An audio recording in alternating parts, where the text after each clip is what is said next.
আন্দোলনকারীদের তোপের মুখে রফসান দ্য ছোট ভাই।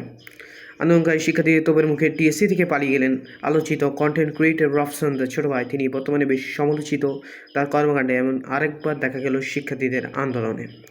সংবাদ মাধ্যম অনুযায়ী শনিবার 3 আগস্ট বিকেলে রফসান দ্য ছোট ভাই তার নিজ গাড়িতে করে টিএসসি এলে বিক্ষোভকারীরা ছাত্ররা তাকে ঘিরে ধরে ভুয়া ভুয়া স্লোগান দিতে থাকে, যা আপনারা অবশ্যই অনেকে দেখে থাকবেন। পরে বাধ্য হয়ে দ্রুত গাড়িতে উঠে স্থান ত্যাগ করেন তিনি। এই সময় আন্দোলনকারীরা তার গাড়িতে হামলা করতে গেলেও কয়েকজন শিক্ষার্থীর সহায়তায় তিনি ওই স্থান ত্যাগ করেন। অত্যন্ত লজ্জাজনক ছিল এই বিষয়টি।